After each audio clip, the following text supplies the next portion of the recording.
Right. Okay. Okay, so let's make a start, everybody. Nice and easy and gently. And ooh, there's a lot happening for all of us, but just give yourself a few moments to sit back from all of that. And it's an adjustment of your thinking. This is not about not thinking or blocking your thoughts or anything like that. Somebody she was talking about sitting meditation, but a great teacher called Christine Feldman was talking about this idea that people talk about concentration. Concentration's I think, quite a hard word, really. Kind of, you get this image of really kind of like, go away, I'm concentrating, sort of thing.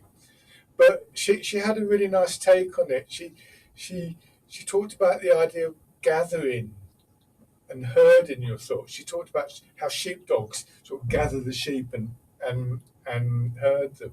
So I think it's quite a nice image that rather than trying to concentrate, you're just trying to kind of gently herd your thoughts into your body, your movement, your breathing, just that quieter space.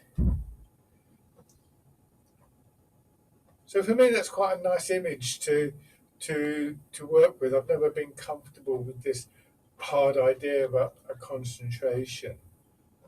We want to keep up a sense of focusing, but that is different again because that's more just trying to be aware from one moment to the next.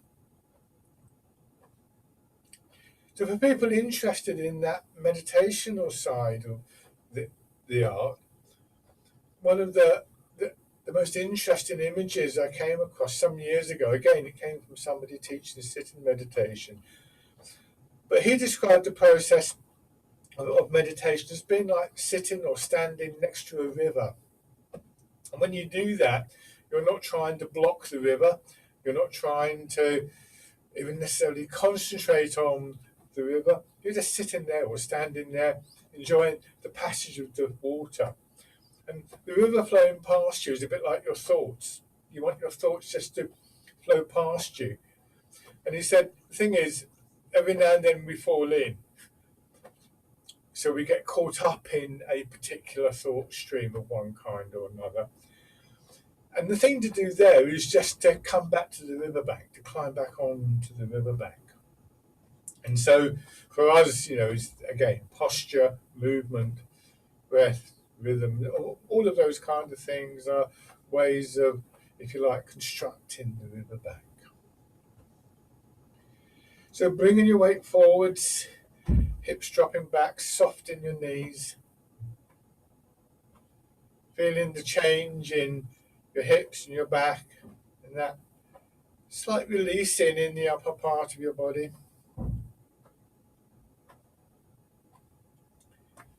And then maybe just add in the image of moving through water. So there's an idea of a little bit of resistance there.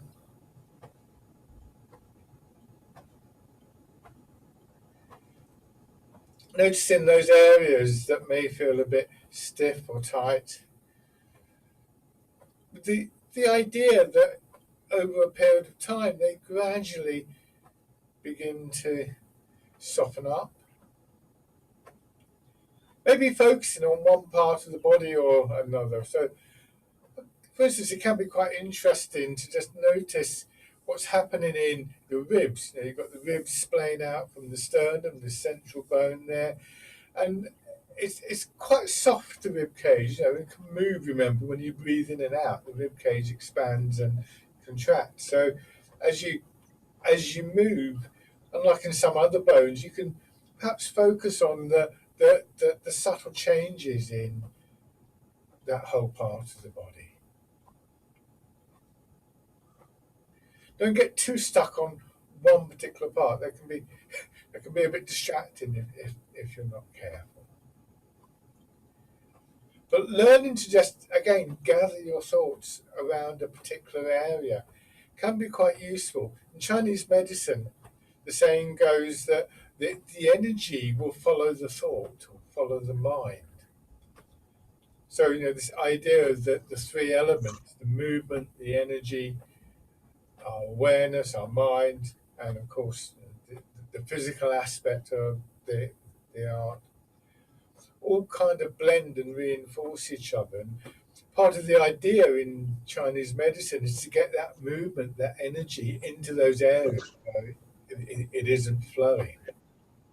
So learning to gather your thoughts in this way can be a very useful skill because it can lead the energy to that area.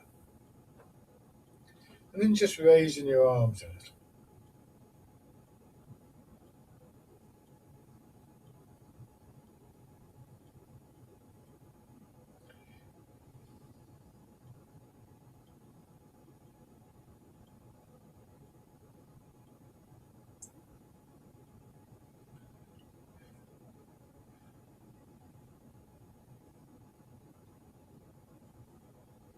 And let your hands drop down. Just going back to the hands before we go into the exercise, I come a little bit closer and you can see the overall shape of my hand. You see how it's slightly curved? It's like you just wrapped your hand around a ball like this. So it's not that with the thumb out. You just let the hand go. It's not this, not too close, unless there's a specific movement where you're doing that. And spaces between your fingers as a rule. It isn't going to be the same for every movement. Going back to part in the Wild Horses Mane, we actually bring the fingers together and the thumb across. But this basic hand formation gives you the feeling that you want to maintain. So when we do say part in the Wild Horses Mane, we want that feeling. So we want to be very careful about, we don't want to suddenly squeeze the fingers together for instance. But for most of the exercises, it's going to be like that. You can imagine little cotton balls between your fingers, then all the way through, just to give you that little bit of space and that slight curve in all of the joints of the fingers. So here, when we hold the ball, come a bit closer so you can see. You imagine the ball there. Can you see through there? There's a curve that is reflected all the way through. We don't want that to happen or that because that will break the connection in the wrist. Occasionally, for some of the movements, we do pull back like that. But again, we want to be careful not to strain in the wrist.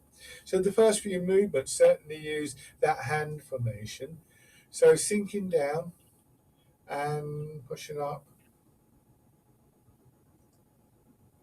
and sinking.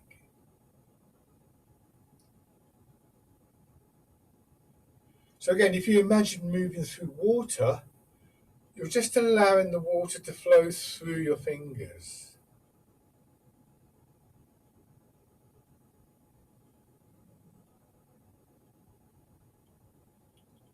And if you get used to this feeling, then when we do use a different shape, as we will do, for instance, in Dragon Plucks the Stars from the Sky, you'll get used to creating that shape without losing the feeling.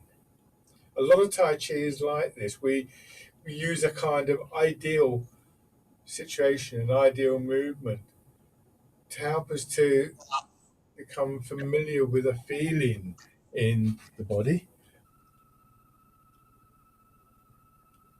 And then what we do is, so I'm just going to mute somebody.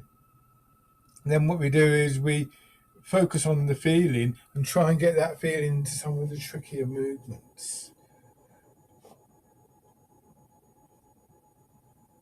It's like learning anything really. You learn in the simplest way, and then you learn to adapt the techniques and qualities to more difficult situations. So your body expanding and contracting, you're focusing on that rooting down. And again, this is something we can gently gather our thoughts around or into, so that the rooting down is this mind-body process of just settling, quietening, as well as physically dropping your center of gravity.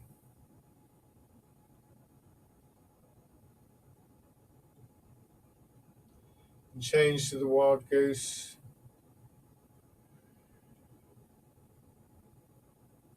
If you imagine just waving a feather up and down in the air, you'll get an idea of the sort of resistance that we want to try and imagine.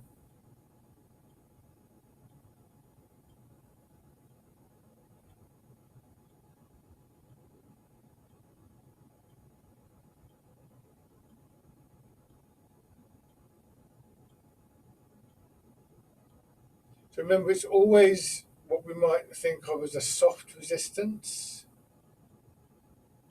never tightening, never stiffening.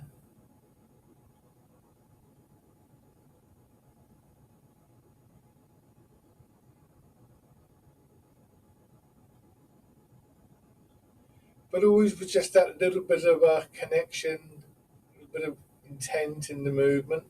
And when we change to parting the clouds, the hands are moving sideways through the resistance. So if I stand to the side, we see there it's the little finger edge. And then as it comes down here, forget about the other hand, there's a natural rotation. So little finger edge again. But here, as the hand rotates, it's the thumb edge, and then that changes again. So we get that spiraling, rotating movement in the arm.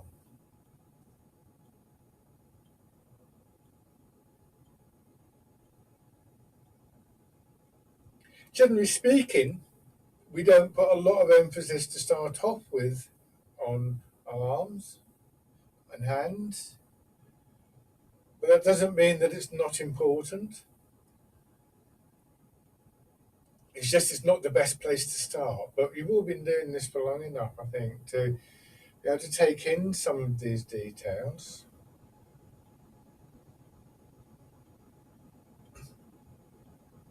And do one more of these, and after this we're going to change to Dragon Plucks the Stars from the Sky. So then on one side, and again I'm going to come a little bit closer, carry on with the full exercise, but as we come up I want you to see the fingers wrap around, but it's hollow.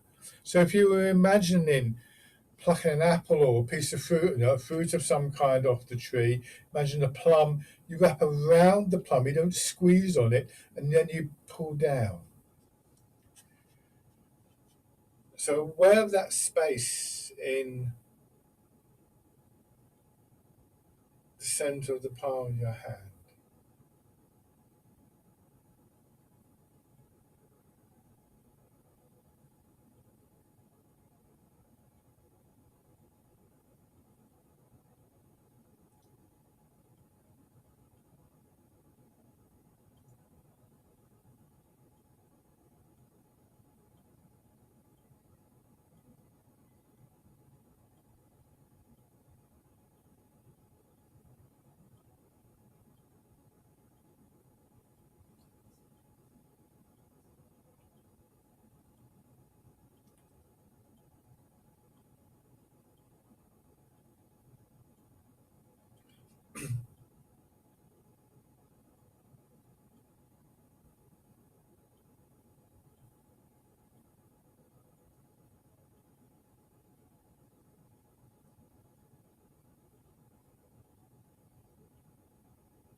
One more on each side.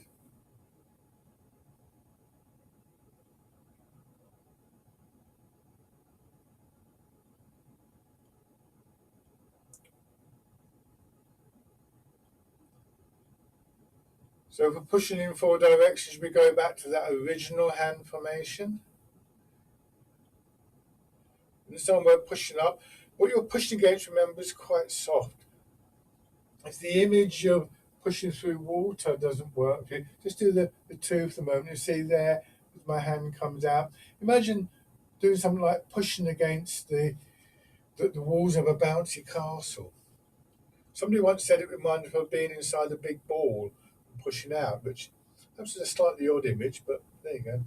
It's got that, whatever kind of works for you. So you don't need to stiffen up in your fingers. This time add the turning in.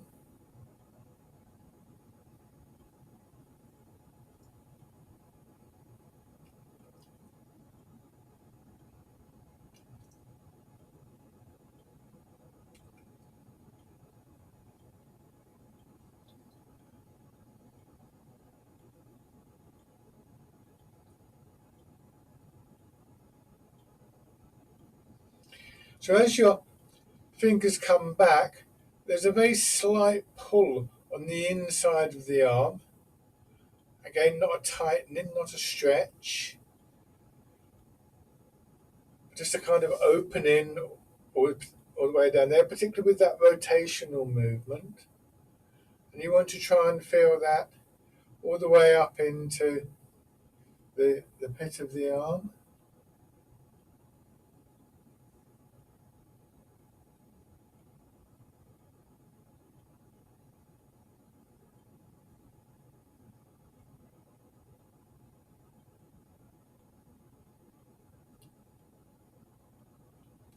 One more time.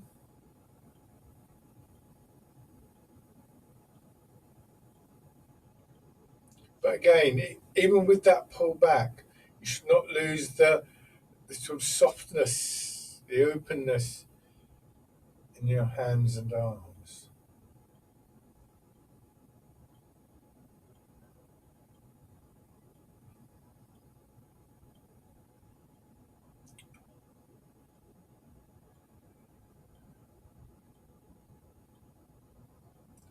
And then circling palms again. You can see perhaps even more of a pull back with this one. But a lot will depend on your wrists, of course. I've got very mobile wrists, got hypermobile wrists, so I can come back a long way. If it's just like this for you, then that's fine. Don't don't don't force these things.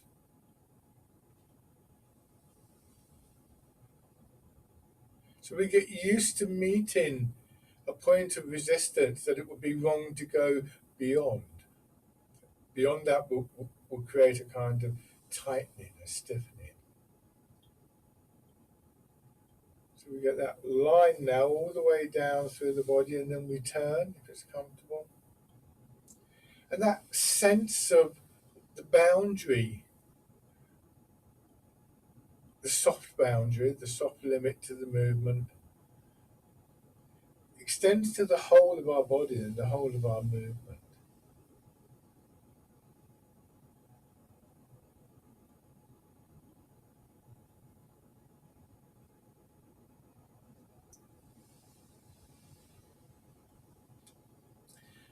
Change sides.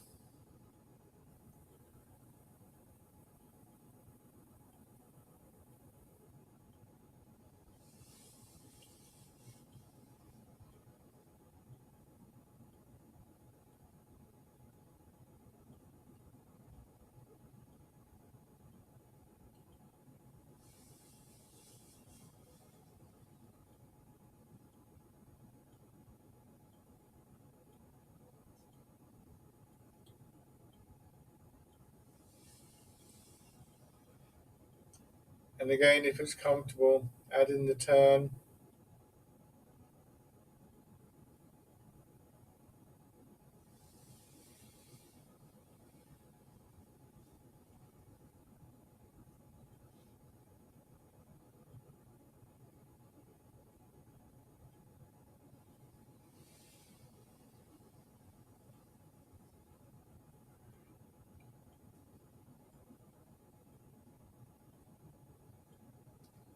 Now rowing a boat in the middle of the lake, sinking down, and then as you come up, you push up.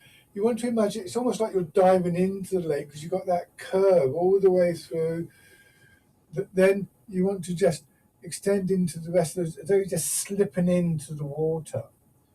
So if you try to dive into the water like that, you create a splash, but this flows in a sense. I'm not necessarily saying that that's how it works physically, but if you have that image and just learn to let your body adjust to the image that you're giving it rather than interfere too much with the natural processes of your body.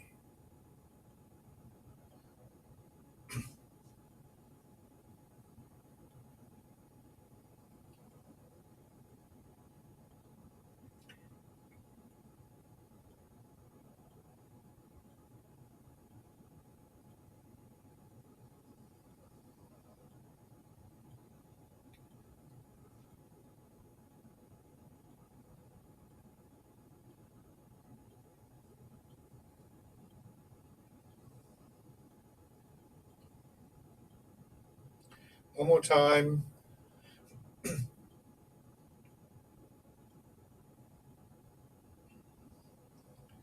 And then just shake it. Just again, a bit more detail about the hand. This space here between the thumb and forefinger is sometimes referred to as the lion's mouth or the tiger's mouth. And when we can get that space there without it sort of being forced, it really does help to give a sense of movement within the hand, a sense of energy within the hand. And another kind of reference point could be if I curl my fingers in so the fingers are just behind my knuckles, where my middle finger touches the palm of the hand, there's a major acupuncture point. It's called Lagong on the pericardium meridian. And in acupuncture, it's connected with the heart, and it's also Lagong translates as palace of the mind, and it has a very calming effect on the mind.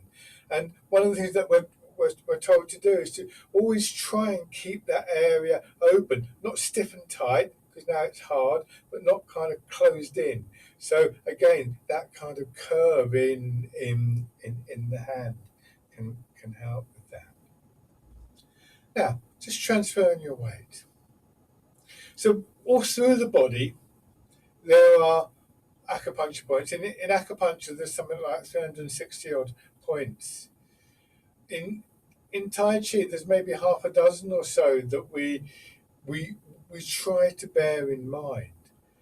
And don't concern yourself about whether they're real or not. In the first instance, just think about these points as being like landmarks on a map or something like that. They're just ways of focusing your attention, gathering your attention more precisely. So in the sole of your foot, just behind the ball of the foot, on the midline, in fact, the same position on the foot as Lagong is in the palm of the hand, is where we see the focusing of the weight. And that's the point that has the delightful name, the bubbling well. So your weight is all through your foot, but we want more of the weight slightly forwards. I think of the bubbling well as being like the plug hole of a bath. The water in the bath is everywhere, but if you take the plug out, it would eventually drain away through there. But the other side of the bubbling well is this image of water bubbling up, bubbling springs sometimes. So we have this idea of sinking down and feeling the push back up. Another point that is useful to think about is in the small of the back, so a third of the way up the small of the back. And that's when we go into this posture, remember the small of the back becomes more shallow, so that area opens up a bit. And that's a point called the gate of life. Ming Men is the Chinese term. Again, another very important point in acupuncture, especially for the back. And you can see how just thinking about that area actually fits in very nicely with what we want to think about in terms of posture overall.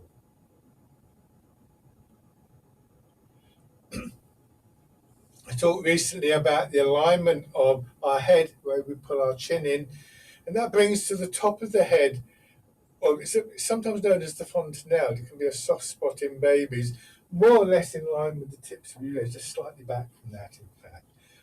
And that's a point called the it's got various names. The Heavenly Gate is one name for it, or the Meeting of Ways, or my favourite name for it is the Raven's Peak, because it has this kind of lofty feel. So that's another very focused reference point that we can learn to keep our attention on. We're going to go into bear play, so start to get that sort of swinging. So we could imagine those points connected, the bubbling well, the gate of life in the back, the Meeting of Ways or the Raven's Peak. And then when we bring the hands in, Lagon, Palace of the Mind. And having those as reference points, it's like if you're out for a walk and you're going through a wood or going across a valley or something like that, and the path itself might wind around. We're moving around, aren't we? And yet you might very much have the landmarks in mind to keep you more or less on course. So I want to feel those kind of connections through the body. If I go right out here and I'm like this, so I'm losing those connections. I can go to here and it's still, I still feel that link between the body. But then if I do something like this, and suddenly it's all getting twisted up. So those ideas are useful to you. Make use of them to help with this gathering together of your thoughts. So use your right hand to mirror my movements, sinking down. Go across into your left foot, push up. So there's a real sense of pushing down. The exercise is bear play, but another image might be if you imagine a ball in water, you're here, and what you want to do is you want to just push the ball down. And of course, the resistance of the water means that you'll probably end up using not just your arm, but your weight as well. And notice that the hand stays quite close to my body. It's not out there somewhere, I'm pushing down. And again, it's that curved quality in the palm of the hand. Because you're pushing on the ball, you want contact with the ball. And then try on the other side.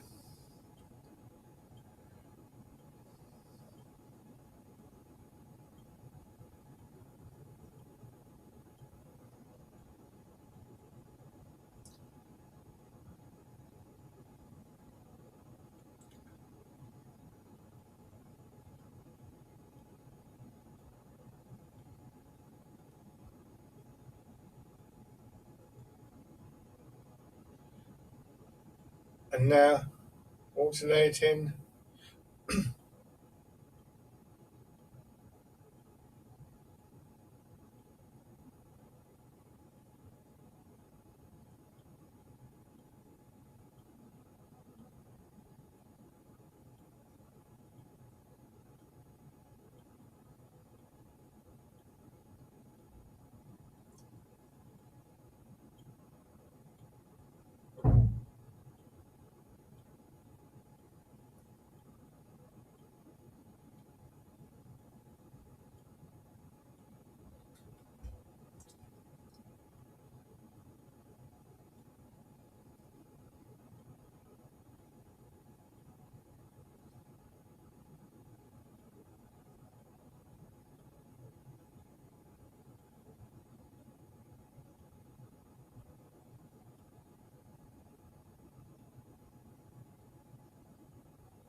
Do one more on the left and then on to the right, but this time we're going to change, push down, turn out to pull the hand out and move into hitting the ball in front of the shoulder. Same hand formation, and again we've got that sort of consistent curving from the fingers down through. One of my teachers sometimes talks in when we're using the straighter fingers, says, imagine you're pushing your fingers into, he talks about tofu, bean curd, a big, a big slab of bean curd. And again, you would want the fingers, and let me come a bit closer, to slide through. So if one of your fingers is like that, or twisted up, it's going to meet more resistance. Or imagine just sliding your fingers into mud. So a curve rather than rigidly straight, but not so curved that you lose the consistency of the curve, the alignment of the curve. It's quite tricky.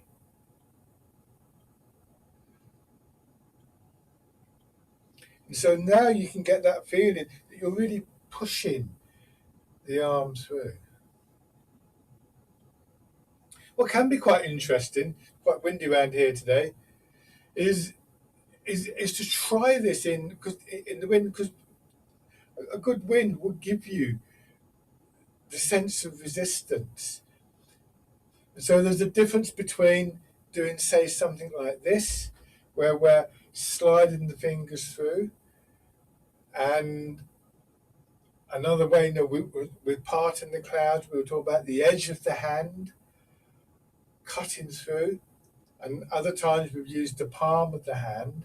And if you try those different ideas, just holding them in the wind, can be that can be quite interesting.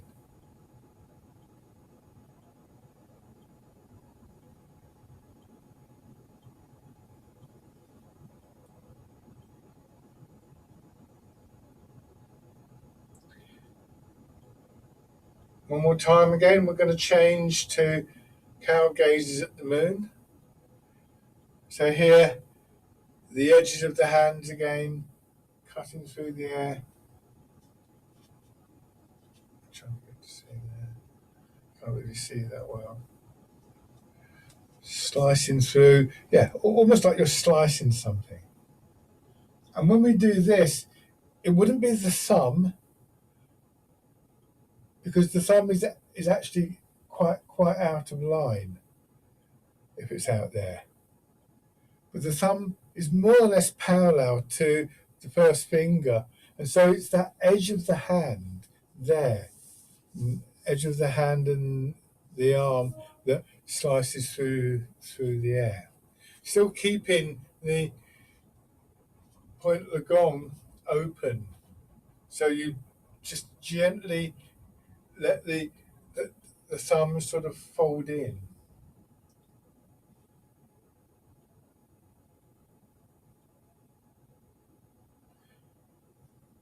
And keeping that space between thumb and forefinger, the lion's mouth, open.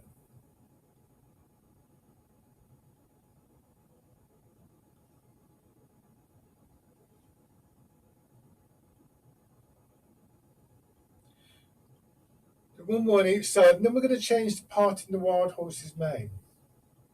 And the same thing there. So now just push your hand out, and let me come closer. So there, you can see cutting through the air. And when I come back, the hand comes across as though there's a ball coming in towards me, and I'm just batting it across. And then I hold the ball, come across again. Top hand pushes straight down. Some people do this with the thumb out. But if your thumb's right out there, then you will create a tightening in the ball of the joint, in the knuckle and out through the arm. So it's better to have this sense of the hand, or the thumb rather, tucked over. I tend to take it over a fair way with this movement. Not everybody does, but that's because in its martial form, this could conceivably be a strike or a throw. And generally speaking, in martial arts, we try not to expose the thumb.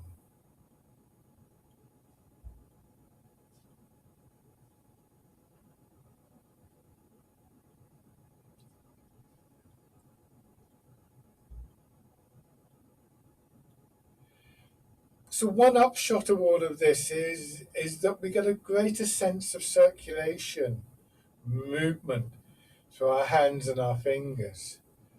And in particular, this idea of the peripheral circulation, the little capillaries that exist more or less under the skin. That's why we can sometimes get that kind of tingling in the fingers, because the movement encourages the blood into the peripheral circulation, also the body really, but it's very noticeable in the fingers.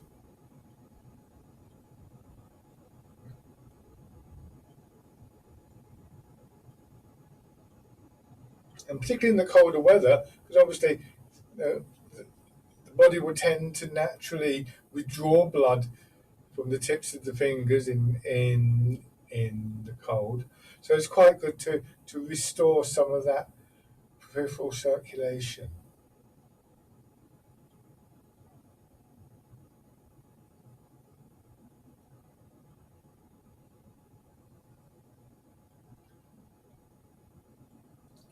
One more time.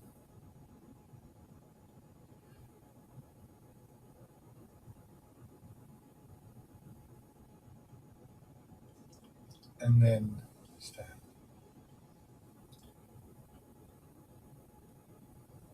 Shake out. So if that's too much information, then don't worry about it. Just as always, take on board what's useful to you. But people do concern themselves with the hands. You know, people get cold hands, they get circulation in their hands, get stiff hands, and so on and so forth. And we do tend to hold them very tight and stiff. Those of you who drive, I don't know. I think a lot of people experience. I certainly do. I can find myself driving and notice that I'm really gripping the steering wheel very tight. My thumb is sticking up, and you almost get cramp in your hands if you're not careful. It's almost as though the hands sort of receive all the tension of the body. And then of course people can get RSI, repetitive strain injury in the wrists and the fingers and so and so on and so forth.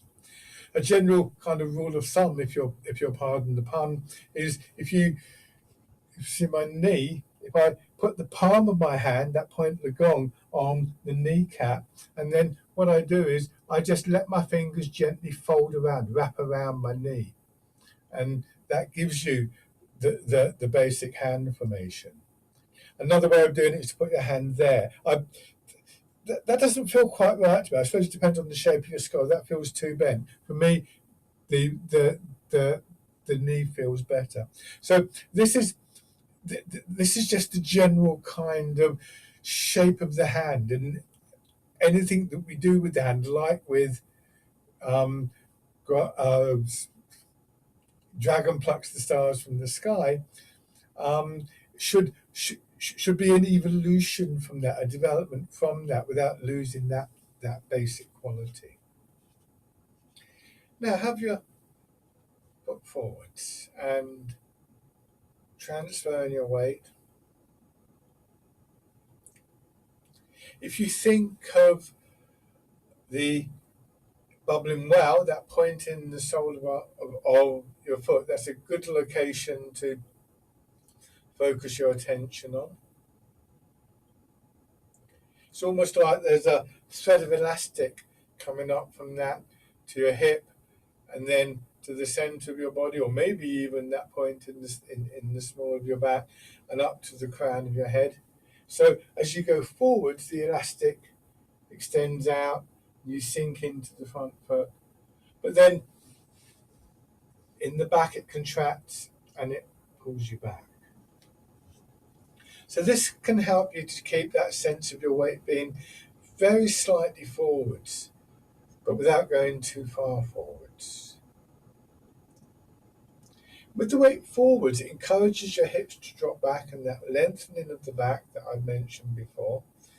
But it also has a greater sense just overall of energy in the body.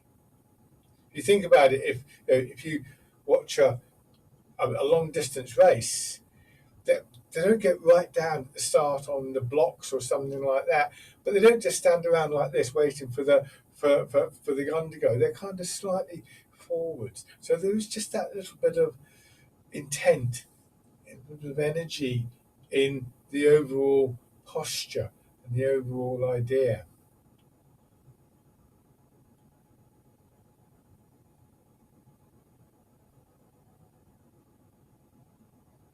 And then sinking back, raising your toes and your heel as you go forwards or when you're forwards.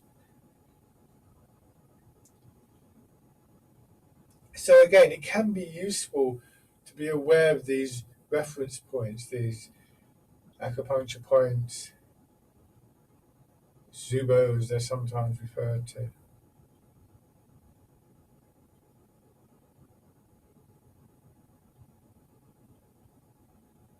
Just to remind you of those while you're doing this, ones that I mentioned, just behind the ball of the foot, Long Zhuan is the bubbling well or the bubbling spring. In the small of your back, about a third of the way up the small of the back, Ming Men, gate of life.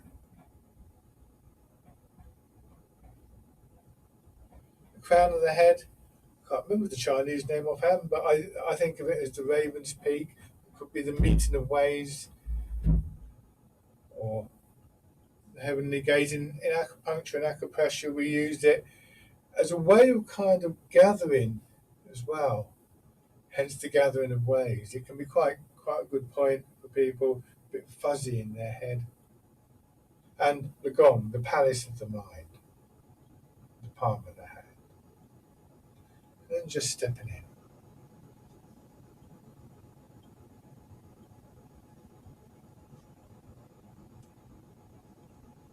So if you're looking for that sense of gathering, it's good to have that sense of the Raven's Peak.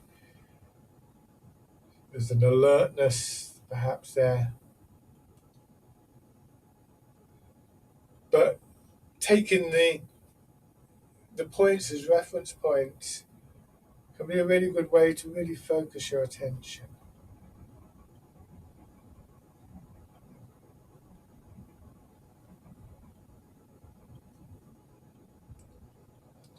Shake out.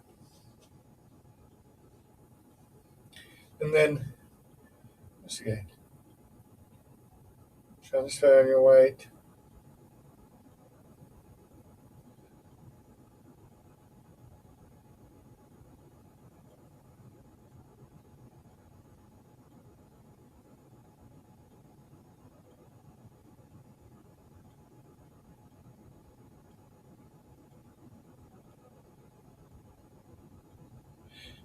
Ming Men, the point in the small of your back is a good point to focus on because it kind of corresponds to that turning around the center.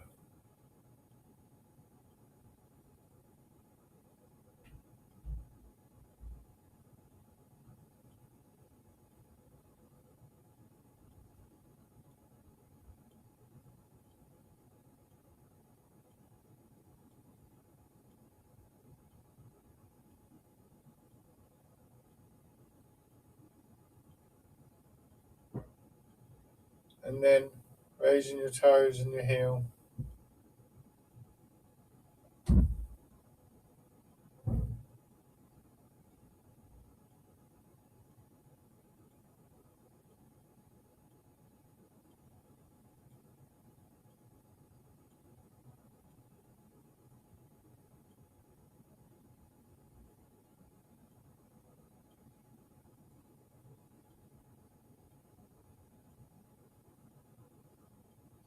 Stepping in.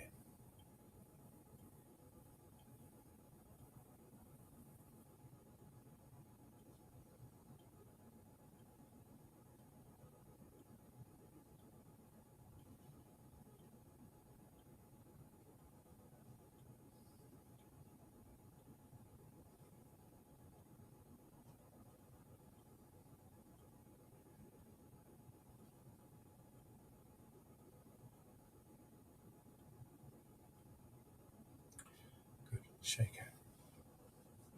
So pigeon spreads its wings.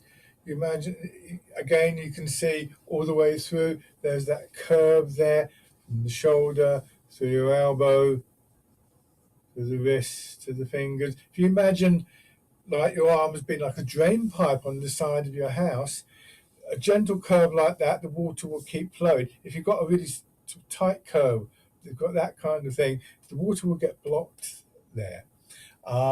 Fisherman cast a net, same thing there. There's a little bit of flexing in elbow and wrist, but not too much. It's not that or that. Pushing a wave there. If you imagine the push, you'd be pushing through the heel of the palm. You wouldn't push like that. You wouldn't try and shut a door with your fingers like that because it's going to hurt, isn't it? But so there, so the line is through there to the heel of the palm, and then the hand formation is the same, and so on and so forth. So 1 foot forwards. We'll start as always with pigeon spreads its wings.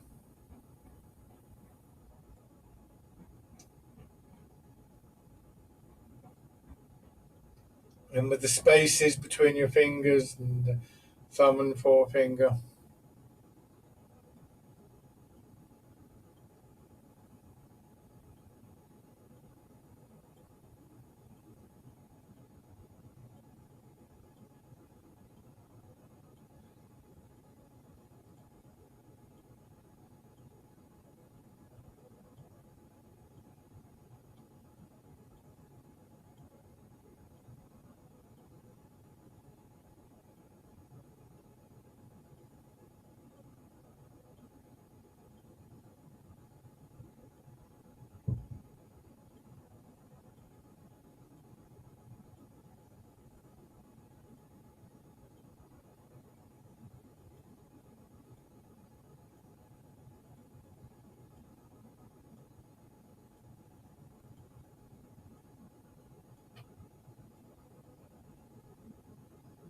So maintaining that structure in your arm and your fingers is a very subtle process, and it engages not so much big muscles like the biceps and the triceps. They're just not adjusted for that, but smaller elements, including even things like the fascia and tendons and ligaments. And of course the joints themselves. Now sinking back here, bring your hands around, imagine the curved surface in front of you.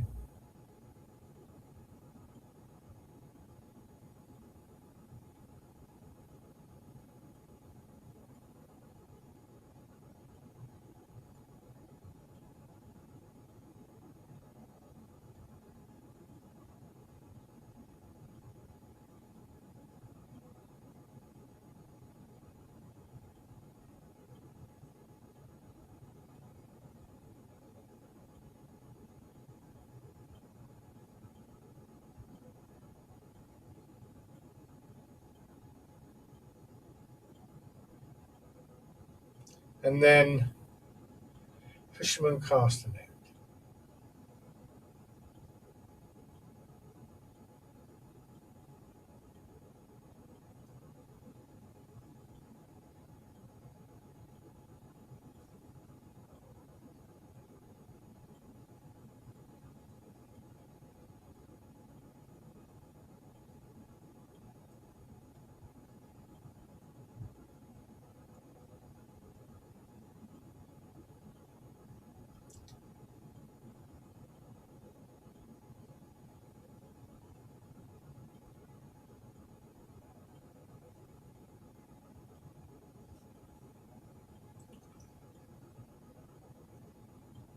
And pushing away. So here the elbows do bend a little bit more, as I've said before. That's very much connected with the opening and closing in the chest. But again, we don't want that to go too far. It's like if you can imagine like a willow branch or a branch of a flexible piece of wood. You could bend it so far and it will spring back. Overbend it and it'll snap.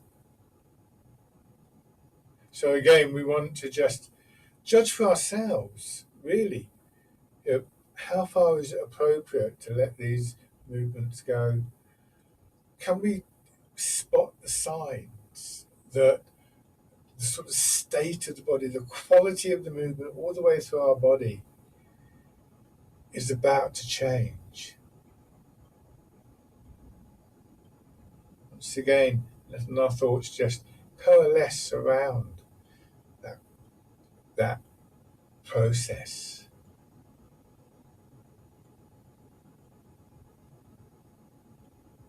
One more time.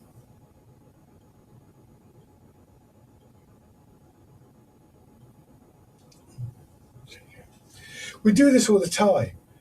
Notice the change in quality. If you go to open your door and someone's on the other side and you say, "Oh, hello," you don't have to think, "Oh, should I open the door some more?" You know when you're about to put a strain on the hinges. If you drive, you know when to change gear. There's a kind of you just pick up. You don't even think about it most of the time. So this is one of those things that is very common for human beings. That kind of awareness, that discernment of how far is too far, and yet we rarely apply it to our body. So Tai Chi encourages us to go as far as we can, but not to go too far all the time. And then on the other side. So this is where the basic posture, where we stand, encourages an awareness we could label as softness, suppleness, spaciousness. All these different terms that I've used can be applied. None of them are fully descriptive in their own right. None of them are complete. It's a kind of intuitive quality that builds up. And it's very much one of those things that flows over, hopefully, into the rest of your life. You're less inclined to overstretch, to overmove. You're just generally treating your body more gently.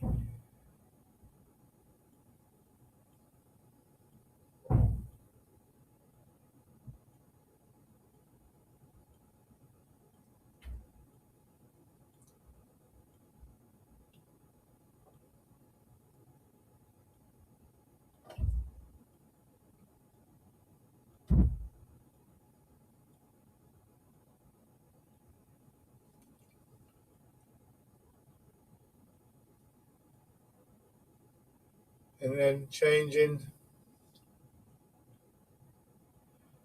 So this harmony that develops, this balance, if you like, between extending out but not going too far. This is another example of the of yin yang, just not going too far in any particular direction. I remember a well-known teacher in this country in a seminar while another teacher was teaching, actually, but proclaiming loudly several times from the back of the room, quoting Confucius, who reputedly answered a question about how much something should be done from one of his pupils, proclaimed that it should be not too much and not too little. So not too much, not too little. That's helpful, isn't it?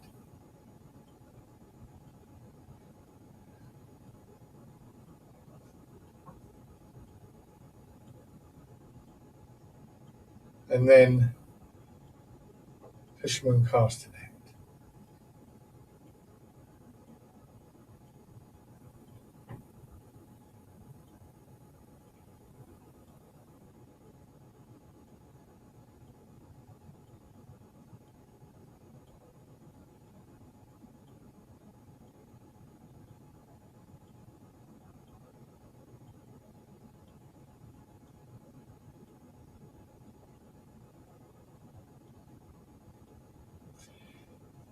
So being aware of the hand formations completes the movement and can give you that sense again of a whole body engaged in each part of each movement, one way or another.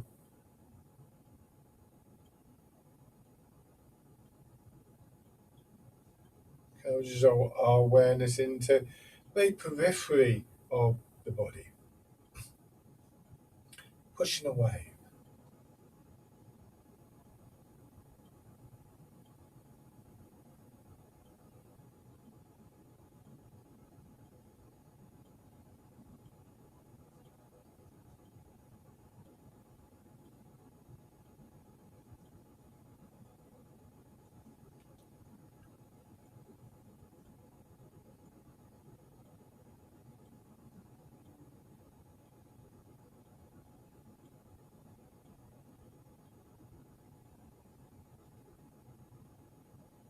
One more time.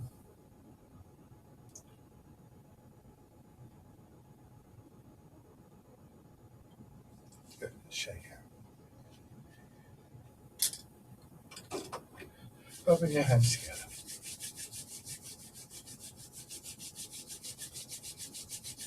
And tapping over your face.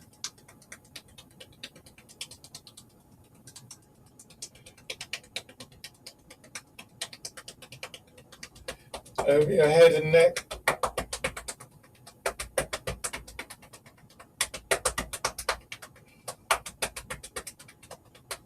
Down to one shoulder. And your arm.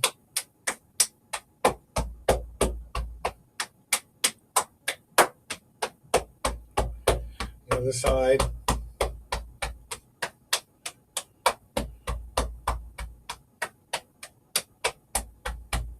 And your back.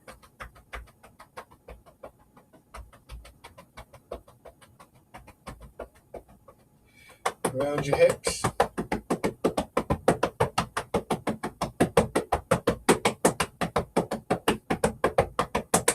Your legs.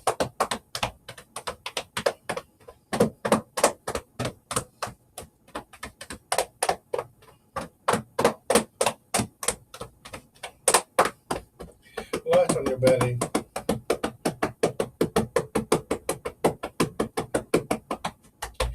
And the upper part of your chest.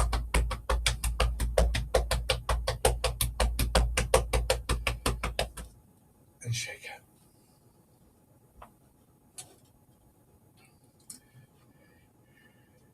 So, partly in the interest of that intuitive awareness of how we want everything to feel, Embrace Tiger, Return to Mountain sort of brings us back to that quality. Again, the image of the mountain or whatever. So sinking down and then pushing up.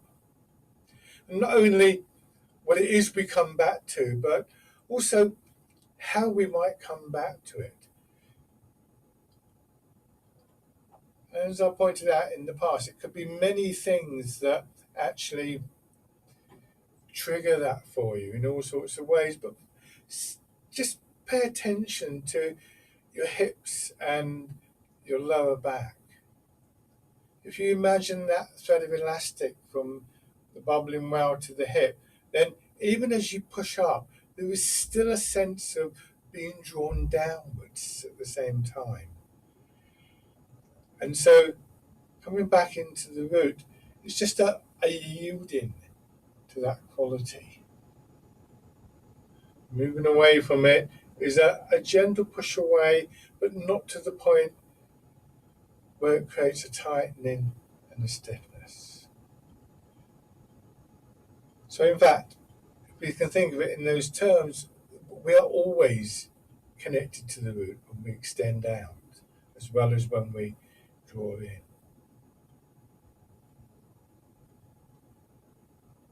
So one more time.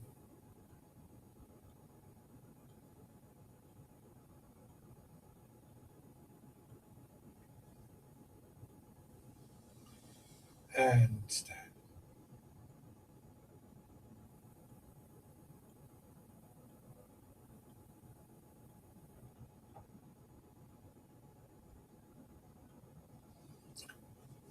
Lovely. Thank you very much, everybody. Thank you. Thank Bye. See you you. next week. Okay. Bye.